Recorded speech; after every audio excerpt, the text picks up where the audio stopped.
Anyhow, what's going on, SOLIDWORKS nerds? We are back with another episode. Not much, Garrett. How you doing, man? Good, man. Good. It's been a busy day, busy week going into Easter. Yeah. How about you? Yeah, same. Can't complain, though. Looking forward to the weekend. Yeah. I'm excited actually to talk about the stuff that we have planned for today. So, yeah, I've had a lot. I was actually on support this week. So, yeah, I mean, this sort of stuff comes up all the time. We're talking about importing files. You know, I did a couple of demos like last month with people switching over from Creo to SOLIDWORKS and wanting to know, like, well, what's the compatibility like with this file type versus that file type, and like what, you know, yeah. So all the time. It'd be good to have it documented, especially on support. For sure. Yeah, I agree with that 100%. I was actually teaching a surfacing class this week, so we got to cover some of these topics too. Sweet. So today is all about. I love that class. That's like my favorite one. Yeah, for sure. That's what I told my class when we got in. This is one of my favorite ones to teach. So definitely true. There's all kinds of tips and tricks in that one. So, but today on the topic list, as Garrett mentioned, we've got the import processes in SOLIDWORKS and just how to make that as best as you can for you, whatever fits your situation. We're going to go through a couple different scenarios and kind of look at a few different options to hopefully get what we want and talk about reasons why you should or shouldn't do certain things. So before we get into that, we're going to do a tip, right? Yes, we're going to start with a tip today. And Garrett, your kids watch Sesame Street, right? Yeah. Yep. Nice. Letter of the day. Why? What you got going on? Letter of the day, right? the letter of the day today is S. Yes. We are going to start with today's episode brought to you by the letter S. So we thought it'd be fun to bring you guys a little just tiny shortcut or tip or trick in the beginning of every episode. The S key and the W key are going to be your best friend. So if you want to take a quick look at a couple of things here. How are we going to use the S and W key? I use them all the time, man. Yeah. Just like all the time. If you're not real familiar with it. Especially in combination with that. Yeah. If you're not real familiar with what we're talking about here, the S key in SOLIDWORKS is going to basically allow you to get to your shortcut toolbar. In addition to that, though, it does a couple of other things. So like if I were to come in and I want to start a sketch here, notice I've got my command search active up here, right? We can just hit that drop list and always search for commands if I want to. So now that I'm in a sketch, I could just real easily go up and pick my line tool, right? But I've also got the S key where you can customize and you can put all those shortcuts and stuff on your shortcut toolbar, which is great. You notice though, as soon as I hit S, it actually made this command search active. So I've got a couple things here. Now, if I wanted to go search for the line tool, I can just hit it right there. But you can also hit the W key and it's just going to make that command search active. So now you can go search for your line tool. The thing I also like to show people too is if you search for it, you can actually use this to customize your command manager or toolbars if you want. So if you wanted to drag this command that you just searched for onto a toolbar, you can always just drag and drop it right there. The other thing that's cool is you can hit this, I call it the creepy eyeball. Creepy eyeball. Hit the creepy eyeball and it's actually going to take you to where that command is at. So if you forget where it is, I know I forget where stuff's at all the time in SOLIDWORKS. It says, hey, dummy, go look here. Big red arrow right in front of your face. So there you go. Brought to you by the S and W key today. Nice. Fun little tip. Hopefully you guys enjoy that. Well, let's get on to the big topic for today, import options. What do we got to cover here? So we're going to go over a couple of things. So the first thing that we're going to talk about is some of the misconceptions, I think, around file importing.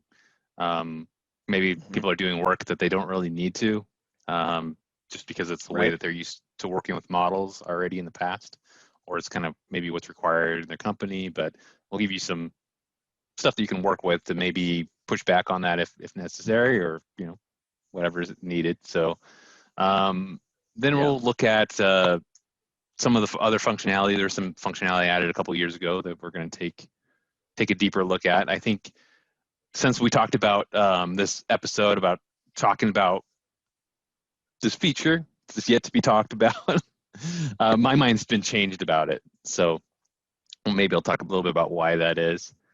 Then, like I said, we're going to talk about what the best format is to request, what's the best format to give somebody if they have a particular piece of software. What about drawings? What do we do with like drawing files? Repairing files, right? That's also typically a process that's might be required. And then that's a big one. Some of the other things that we can just do with it. Nice. Yeah, and then after we're done with our topic, we're going to look at our tech support question and get into something else too, something new. So we'll check it out. So the first thing we want to talk about is the misconceptions. Let's talk about some misconceptions. So Brandon, if I bring something in from another CAD system, is my geometry like significantly going to change? Right?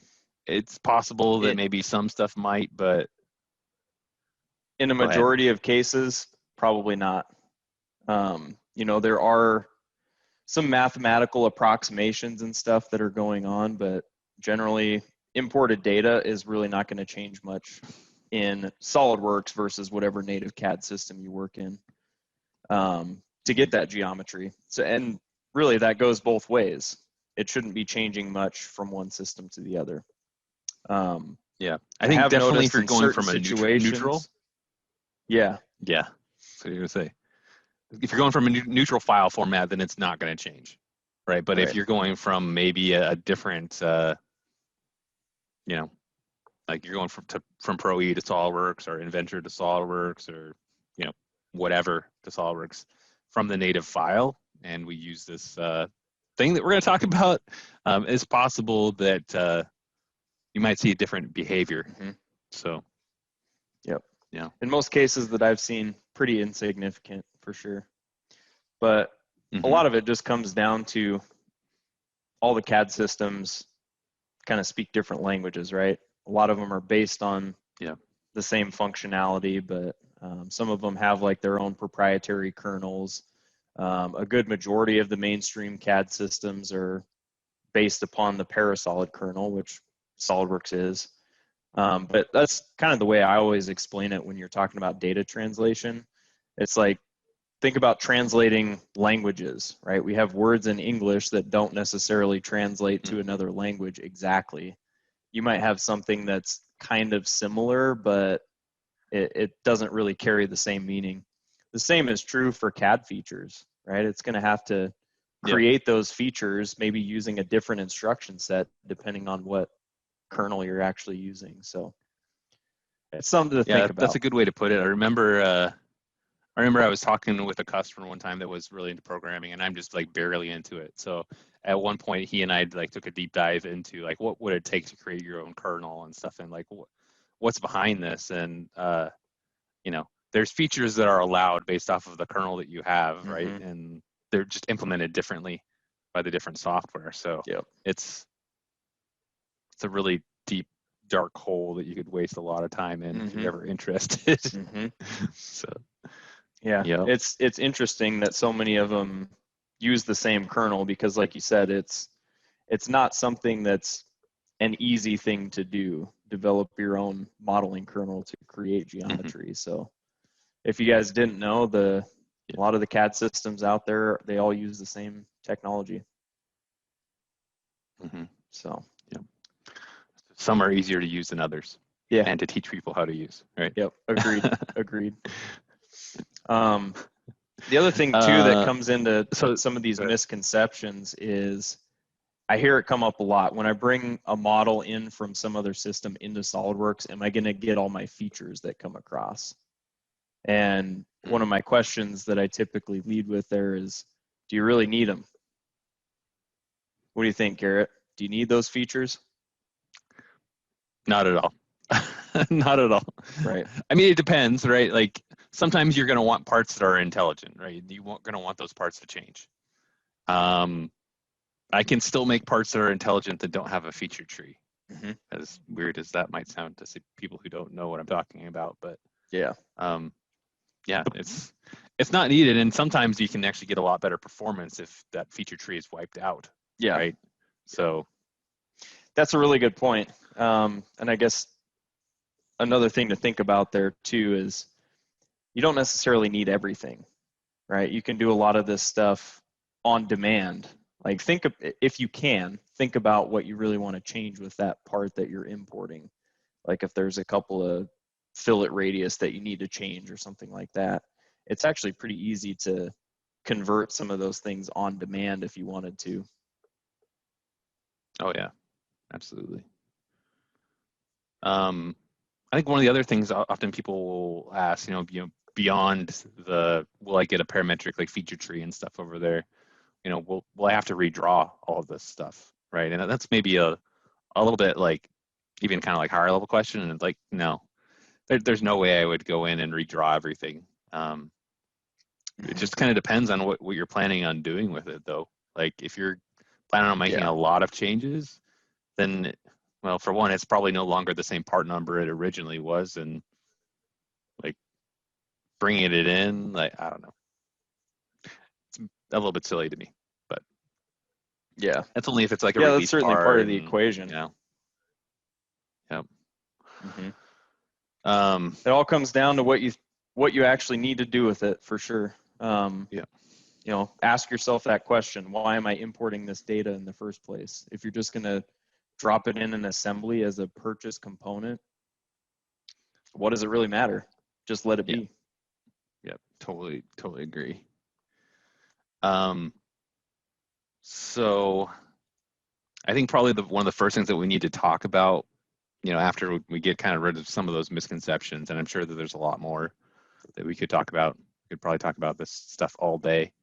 But the first thing that we probably need to talk about is like probably the bane of the existence of all technical support AEs for SolidWorks, like for the last, 3 years? When did 3D interconnect? That's the thing that we were kind of alluding to before. When did that come out? Do you remember? I feel like it was 2018. I want to say that was in the, I was going to say the 2018 release. Pretty sure that's when it was introduced. So, yeah, I mean, my impressions until I started playing around with it and understanding, I think, more about what it does was pretty negative, right? The things that we had talked about. But I think we're going to show you maybe a little bit about why it's important. It's an important tool, and it's actually a very useful tool to have. Why technical support people don't particularly like it is because it changed the behavior, the historical behavior that we had inside of SolidWorks, and it's enabled by default, right? So when somebody brings in a step file or a Parasolid or Inventor, Creo, whatever it is, it now behaves differently than it used to, and a lot of people aren't used to that behavior, right?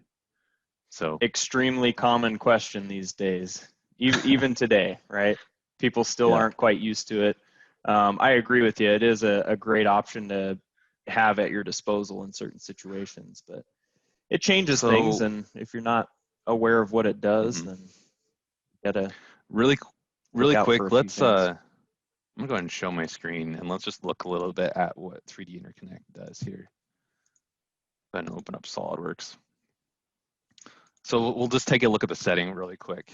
So if I go to my system options here and I go to import, by default, 3D interconnect is enabled. And if you ever are looking for a setting like this too, right, you could always go up and you could say, I remember it was that interconnect thing that he was talking about, right? I really like using these search options, search through your system options. So another quick tip there for you. I'm a fan. But by default, like I said, this I lose is track of things. Enabled. Yeah. the way that things used to work is basically the way that it is here with this not enabled. So I'm going to go ahead and show you what people typically expect this to do. So I'll go into this folder where I saved a pair of Maybe you're going to get to it in a minute, Garrett, but we didn't really talk about why this tool was introduced in the first place. Yeah, so I'm going to get to that here in a second. I just want to show you really quick that this opens up like normal. Over on the left side here, it shows like an assembly, or it could be just imported bodies depending on the settings that I have in my system options. But this is typically what people would expect, right? Now, if I go up and I change this setting, enable that 3D interconnect, and I go back to open here and I find something like this parasolid, or it doesn't really matter what the file type is. It can open a ton of different stuff. Oops, should be a parasolid though. It's going to need to be that. I have a Creo assembly here. It's going to go through a different process when it opens up, right? And you're going to look over at the tree and you're going to see a little icon, a little green arrow on that assembly. And like the name kind of implies, with interconnect, we're able to connect with different systems, right? So the idea behind this is that I don't necessarily need to convert this. I can reference this file, right? I can make a design, I could insert this into another assembly and, use the distance between the holes on the pillow, on this pillow block, however I choose. Yep. It's basically just bypassing the full translation process, right?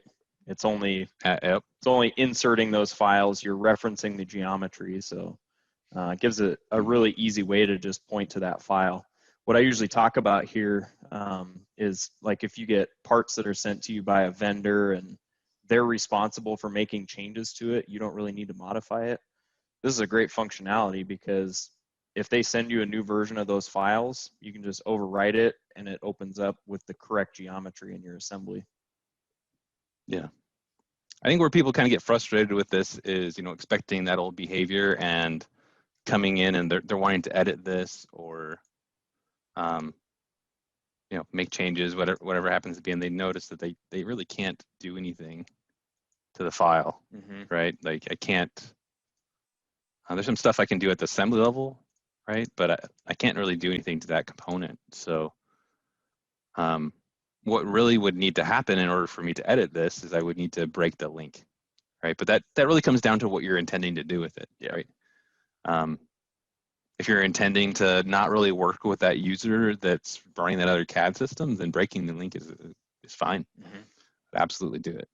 But what if you wanted to bring in, kind of depends, like a vendor part and maybe you need to add a couple of features to it, like if you're going to retrofit it on something and you need a new set of holes, for example, right? You can still add features to this geometry, right?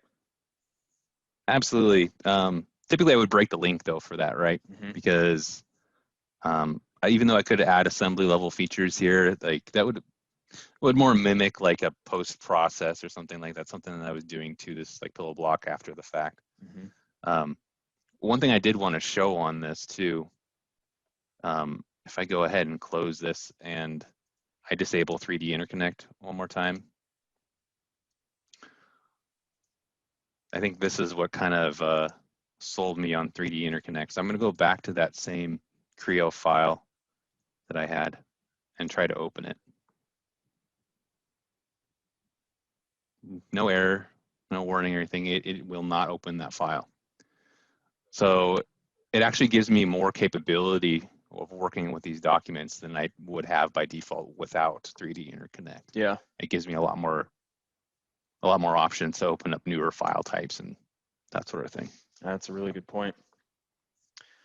I have run into some situations where using that option versus not using that option can kind of change your workflow a little bit.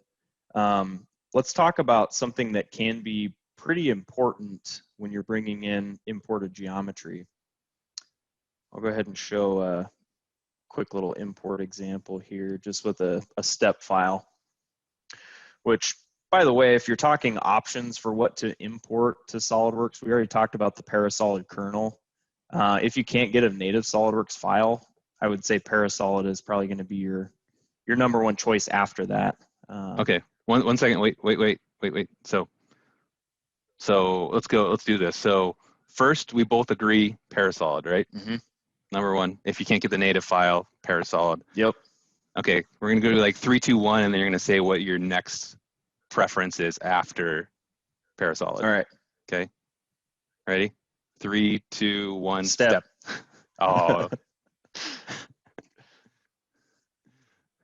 Nice.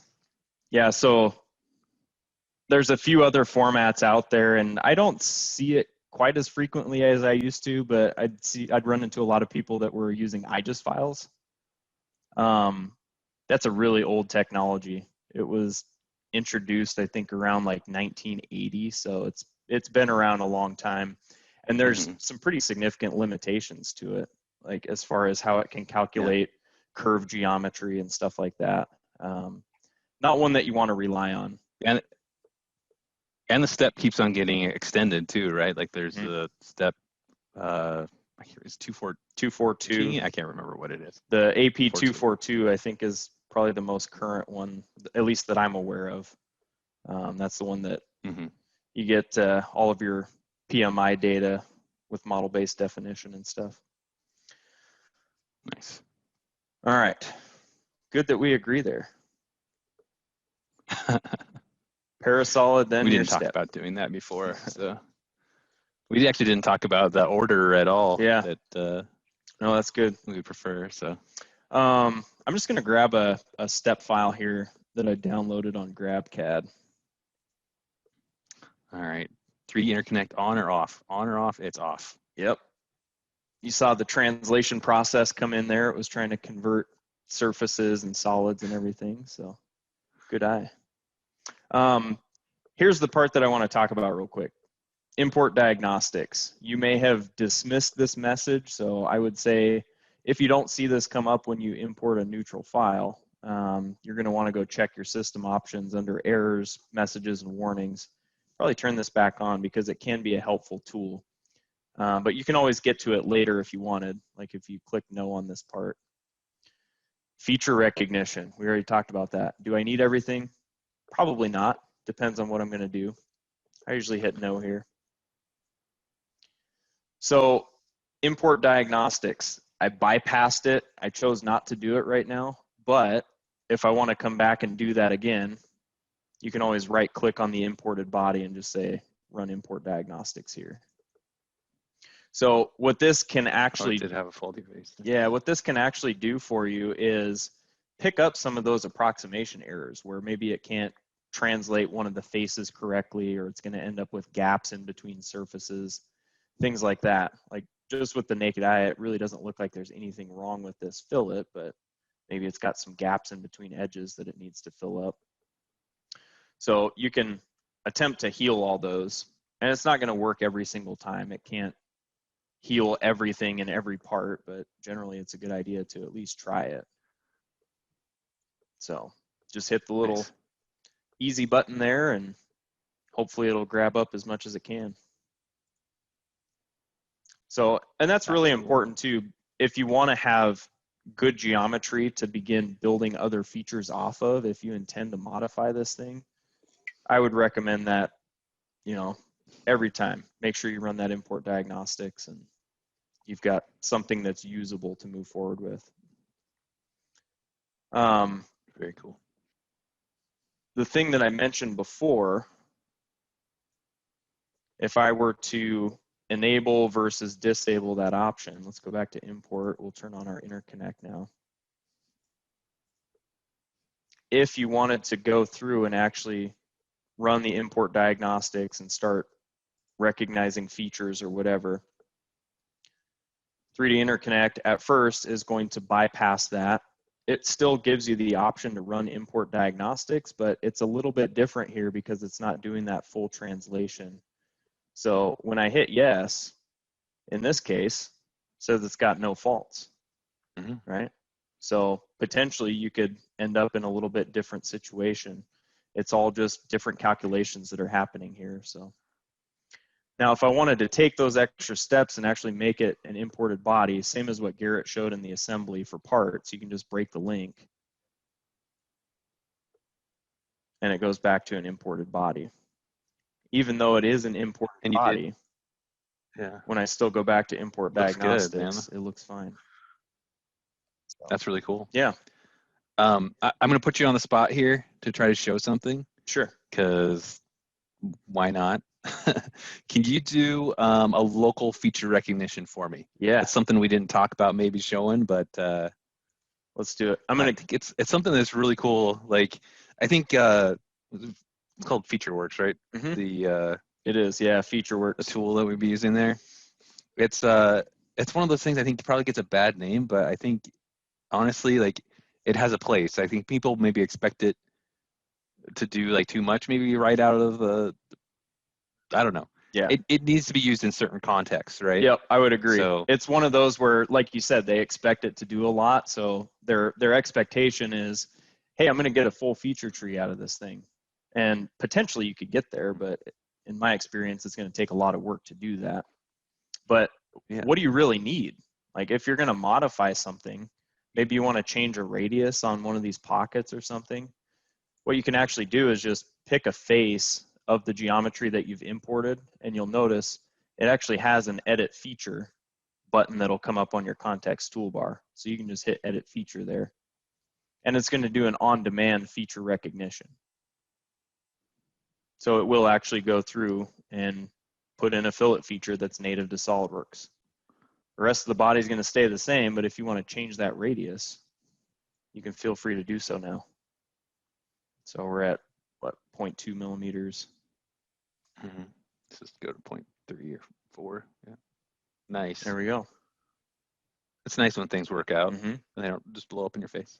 Good stuff. But it's pretty cool because you can do those holes, right? You could actually make this a parametric model and still maintain all of the, I don't know if you would call it, yeah, it's going to need to get the fillet too as it does that. But you could maintain like kind of the dumb solid, the speed of using that dumb solid, but still, you know, have the parametric features along with it.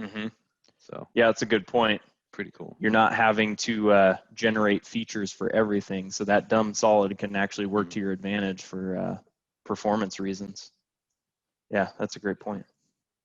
And it might not recognize it exactly how you wanted it to, but it just kind of depends, you know.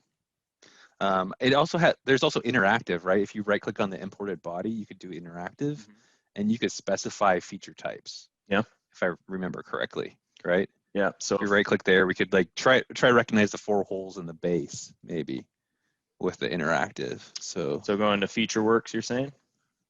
Yeah. Let's go in there and we should be able to do an interactive feature recognition. Maybe because we already had something selected, it's gonna, oh, there we go. Yeah. Just taking a minute to get up to speed there. So yeah, when you do the interactive, it's basically just you're going through and picking and choosing what features you want. You can do it this way, or like with fillets, you can even just control select them and do that edit feature like I did. That's another way to recognize multiple features. What I like about this is you could switch the type to hole though, right? You could specify that it's got to be a hole. Yep. And then you could select those 4 base holes. And hopefully people realize that we haven't tried this, so. Yep. Yeah, I suspect those and fillets that might be are probably because, going to need to that's come probably first. Because of the fillets, yeah. So. But you could easily, why don't you select those fillets and then use the delete faces option. Yeah, there you go. There. To show how that works.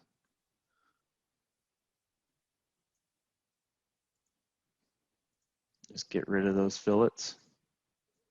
Yeah. There we go. That's a good technique I don't know if too. there's some on the bottom. Maybe I wanted to change those in the first place. Gives you a nice way to get around that. So I could do some of those cut features now.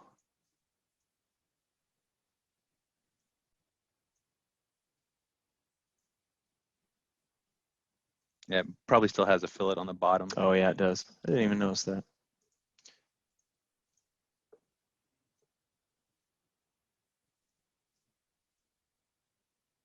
Get rid of those guys.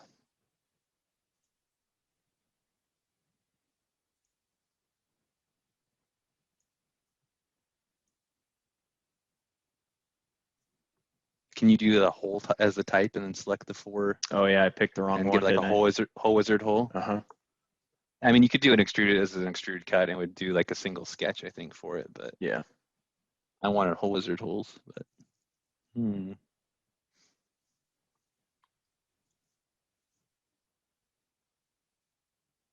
let's try just one. See if it'll get it.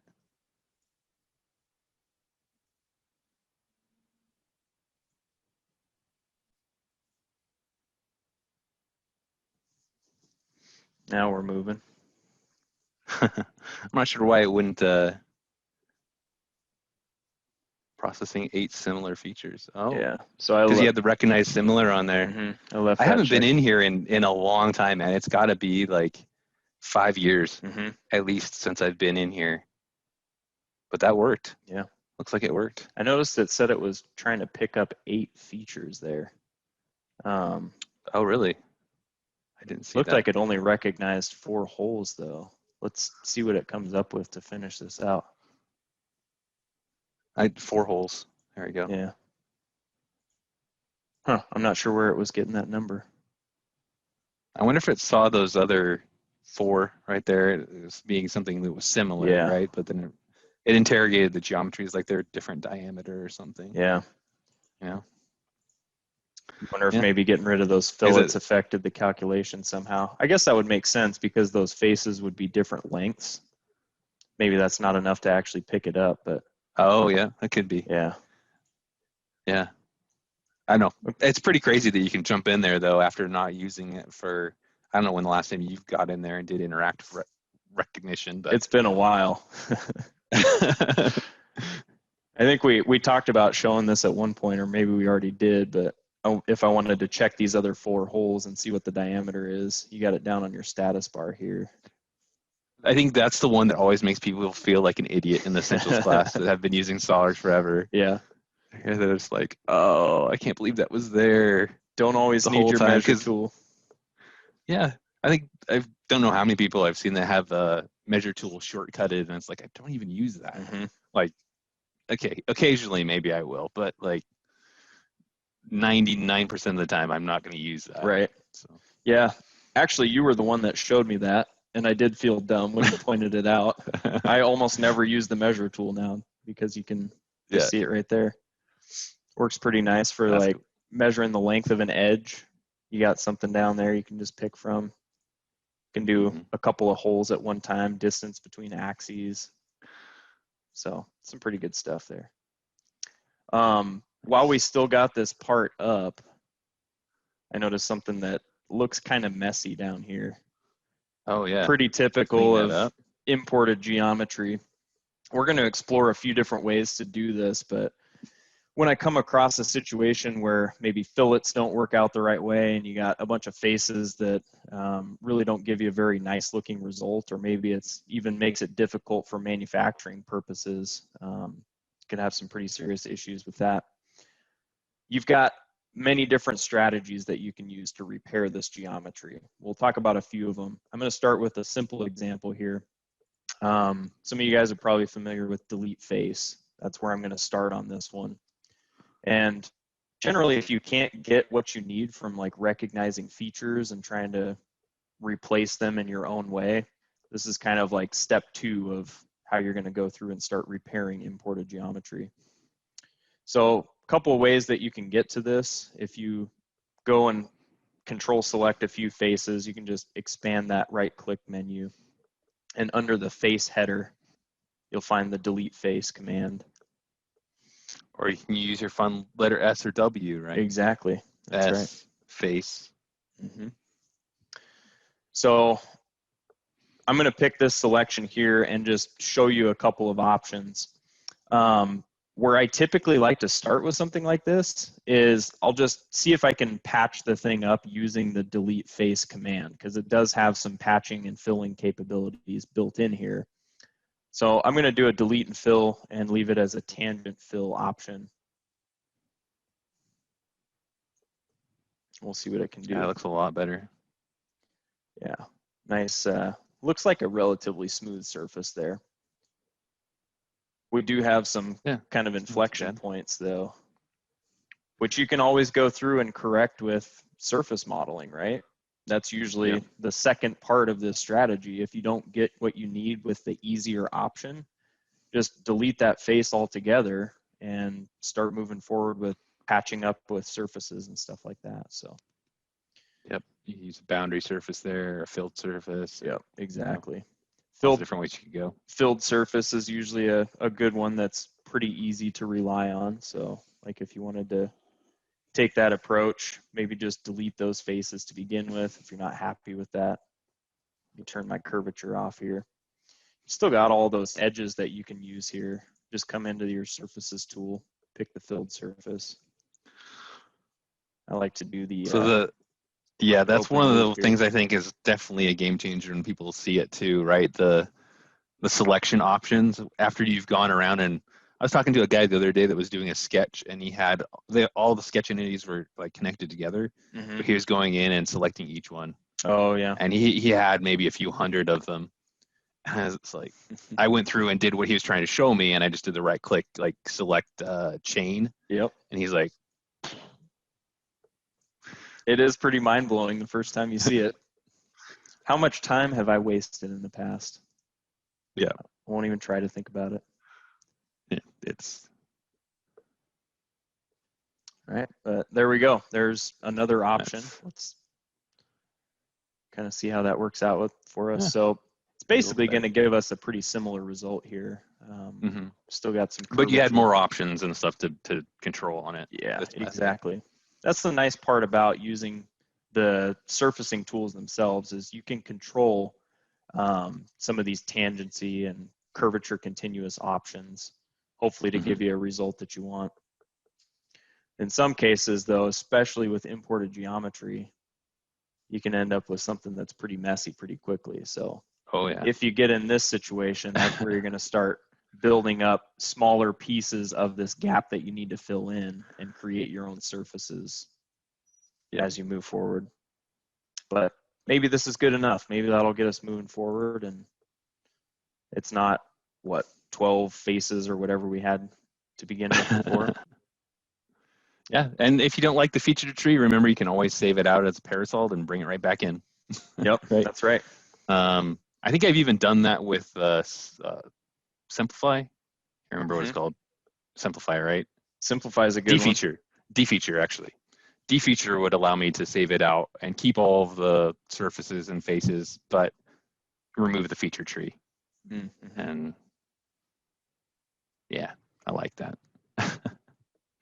The next thing that we need to talk about probably is what do you do about drawings, right? So that is definitely a trickier question. And again, it depends on what it is that you're planning on doing and the scope of the changes that you're planning on making. What I would recommend, like if it was somebody that was coming from like Creo or Pro-E or Inventor or something like that, we can open up the models, we can convert them like we've been showing. But those drawings, typically what you would want to do is save it as like a DWG or a DXF, something like that. And if I wanted to make changes to it, I could import it. I could actually import it as a drawing. When we actually import DWGs into SOLIDWORKS, you get two options, right? Create a sketch or have it create a drawing for you. Right. So if I was going to make just some quick changes and stuff on there, you could import it as a drawing, get rid of the views that are affected by the model changes that you're planning on doing, and then make your changes and insert model views for those sections that require it. Makes sense. It's really just a historical document at that point, right? It's not something that you're planning on making a lot of changes on. But yeah, if you are, then yeah, I mean, there's lots of fun like auto dimensioning. We probably need to do an episode at some point about like drawing tips and tricks and stuff, because there's so much good stuff there. Absolutely. So much good stuff. Yeah. I think that would be a pretty good strategy, honestly. Bring something in that you've converted, make a new drawing of it, insert some dimensions. You've got plenty of automation you could use for that too. Absolutely. Good stuff. Trying to think. Actually, one thing, let me go ahead and open up another example that we can look at here. So I'm going to go and show my screen. And actually, it's probably my recent. No, it wouldn't be because it's an imported file. Please hold.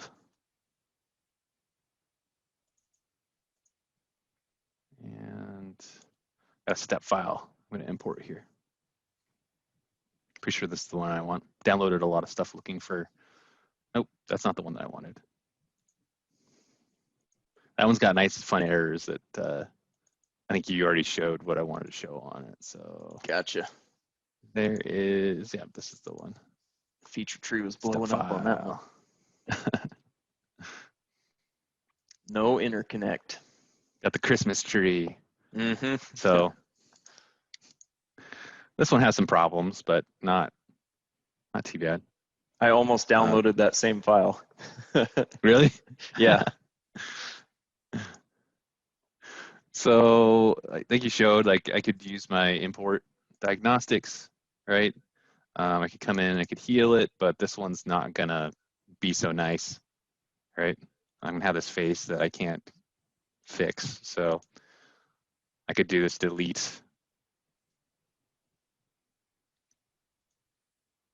But you know, then I'm left with this surface body.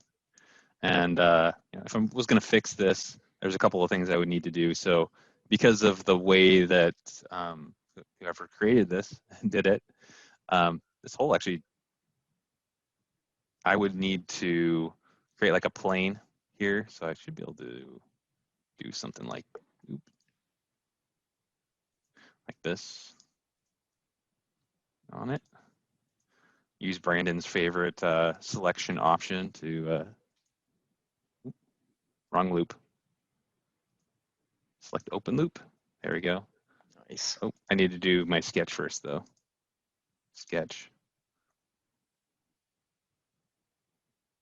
Right click, select open loop, convert entities, right? And then I could convert this one too. Then we go to our surfaces, and this would be a planar surface, right?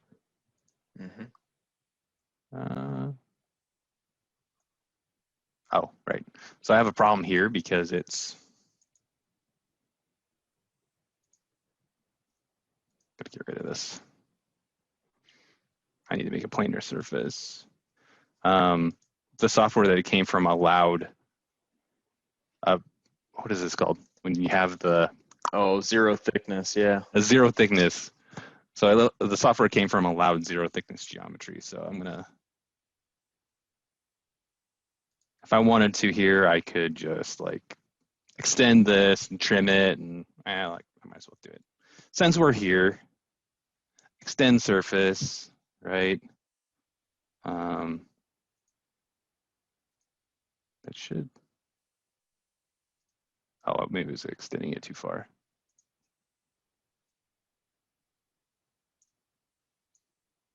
Nope.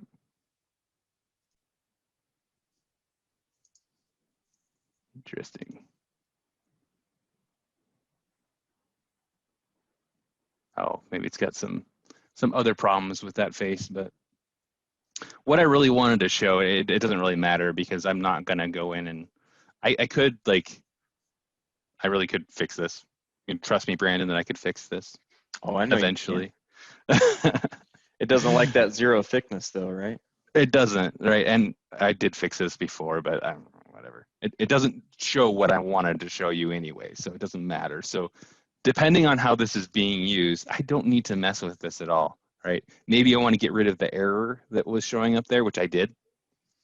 But you know, what is the purpose that I'm using this for? I'm probably taking this component. It looks like I'm gonna, you know, use this inside of like an electrical cabinet or something like that. It's going to plug into that.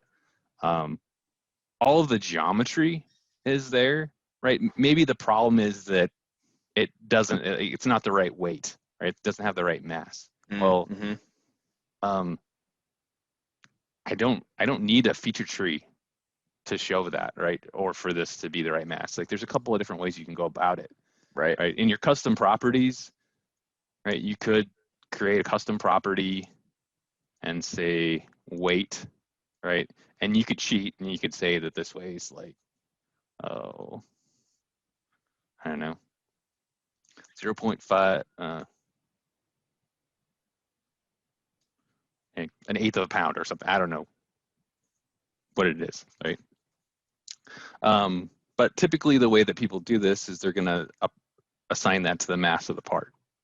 Well, the mass of my part is not gonna be right. Even if like materials were assigned and everything, like it's just not gonna be right. Like even when you have like SOLIDWORKS files and you have the right densities and stuff assigned, a more accurate way to get those to be exactly right is actually to go in and manually assign a mass to this, right? And I think this is something that probably a lot of people don't know. I've definitely shown people this before and they had no idea, but if you go into the mass properties here, we can override the mass of the part. And we could say exactly how much this thing weighs, right? So we could say that this thing weighs like, I don't know, 200 grams. Or you get, very specific if you wanted to. It could be whatever you want. And it will use that weight or that mass inside of the assembly, right? Anywhere where this thing's being used, and it should show up in my properties as 200 grams. I'm glad it did because I didn't check that, but pretty sure. Yeah, definitely can be a good option. And you make a great point there because yes, you can rely on the calculated mass for you, but you're going to have an accurate model for it to get there. And that's great as long as your model's accurate. But yeah, and I think the bigger thing there too is just don't waste your time on something that's not necessary. Why would I spend my time messing with those surfaces and stuff? Like, yes, you could fix it. Yes, I could go delete that face if that face was causing me a problem and recreate that body even if I needed to. But there's not any point if it's just going to be inserted and. Exactly. Yeah. Well, and if you're just kind of designing other components around that, you've got what you need. You have faces and edges and everything that you can reference. It's all good. Nice. Well, we should probably get to our technical support topic. I think so. The question for today is, why does SOLIDWORKS crash so much? Garrett, you got any answers for us? Windows. I'm joking, but also a little bit serious too. Like, there's lots of potential reasons, right? SOLIDWORKS is a program and it has bugs occasionally, right? It's something that happens with all software. Nothing's perfect. Sure. I want to say SOLIDWORKS is perfect, but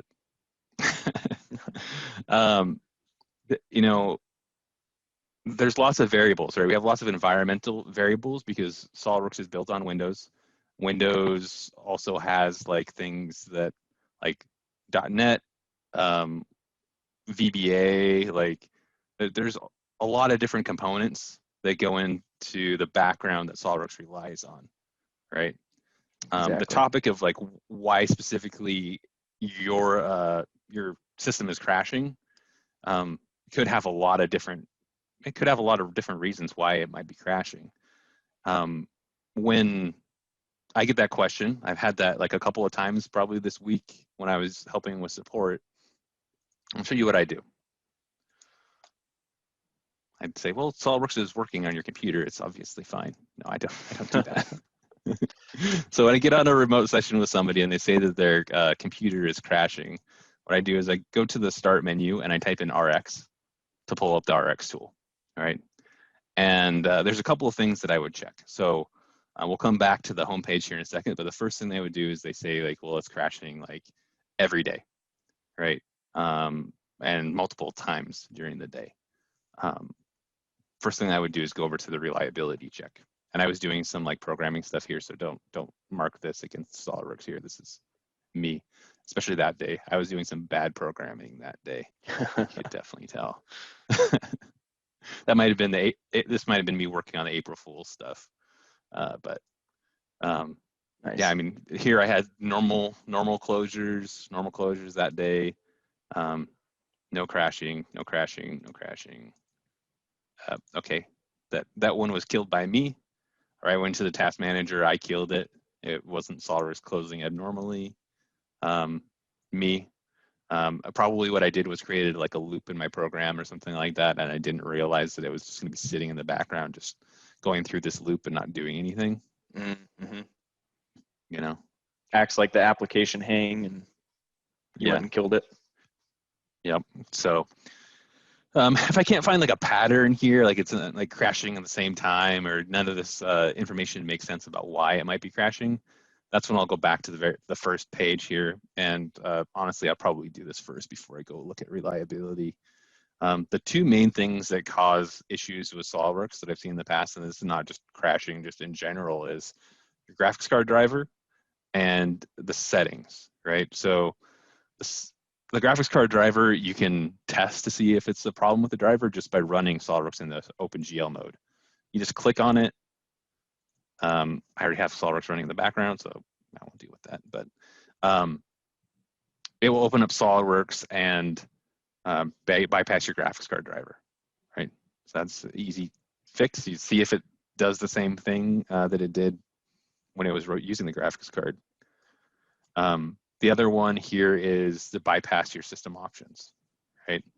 And if this works, then usually what I recommend people do is start up SOLIDWORKS, make a copy of your settings, or you can even do it like without SOLIDWORKS, right? You could go to your copy settings wizard. Love that. And make a backup of your settings right from Windows Explorer there, or start from your start menu. Just save your settings. You just go through here and save them.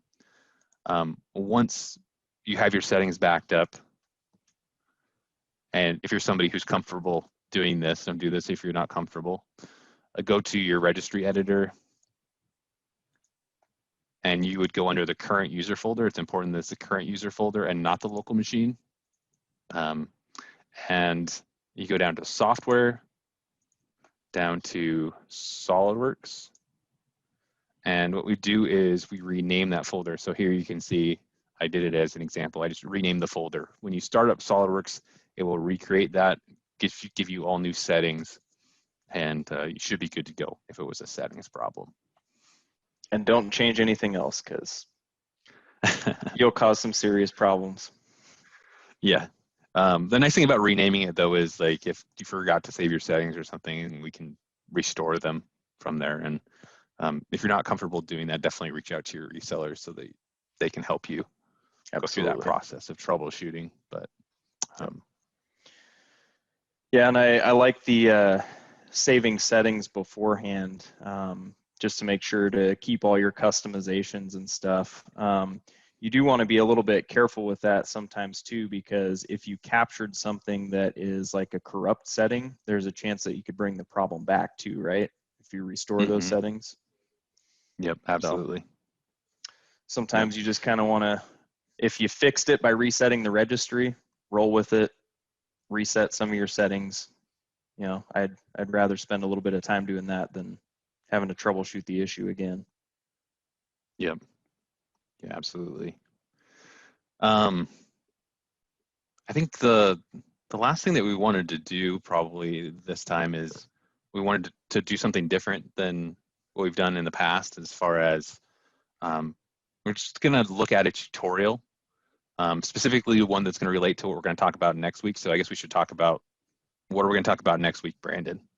What's on the agenda for next week? On next week's topic list, we've got design automation.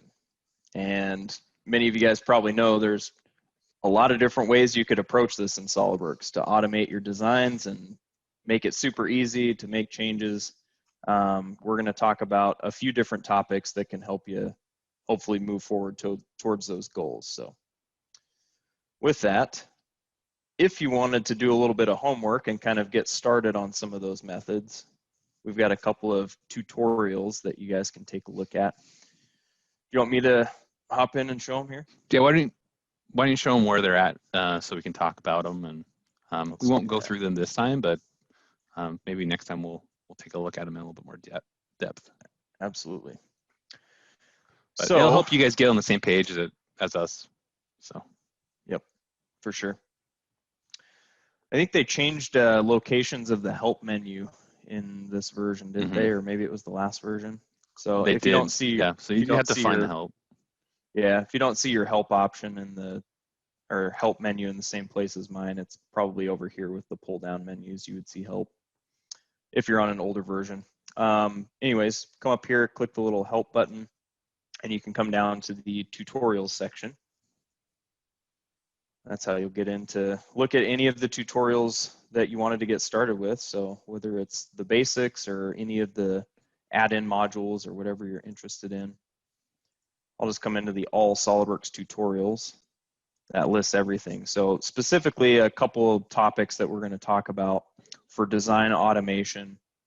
One of them involves getting started with things like equations.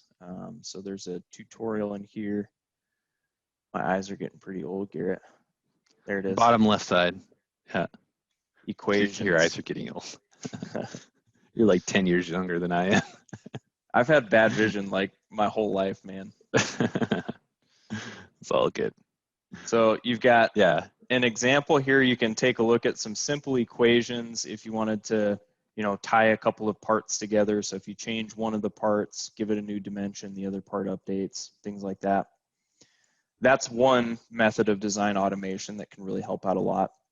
The other one that is incredibly handy is a partner product called DriveWorks, and they have an express version that's built into every level of SOLIDWORKS. So if you didn't know it, it's there. You have access to it, and you probably hadn't ever really played around with it. I know not a lot of people I've come across have. DriveWorks Express is another tutorial you can go through here. This partner product is really purpose-built to kind of change how you do design automation. It gets rid of a lot of the overhead of doing some of this stuff and creating external references. It's really a pretty slick example to go through. So yeah, try that one out. I think this has come up that one's one of my favorites because I've gotten the question a lot of times, what are the SOLIDWORKS best practices for design automation? And I just say DriveWorks. Like honestly, like it's right there. It's built in a way to follow basically the best practices that SOLIDWORKS would recommend. Creating an automated product. So. Very nice. So that'll give you guys some homework if you want to take a look at a couple of those tutorials. Those will come up again when we start talking about design automation on the next episode. Sweet. Thanks, man. You showed me some stuff today too. I liked it. Same here. Always see something new. All right. I had fun. Hope you guys did too. We'll see you on the next one.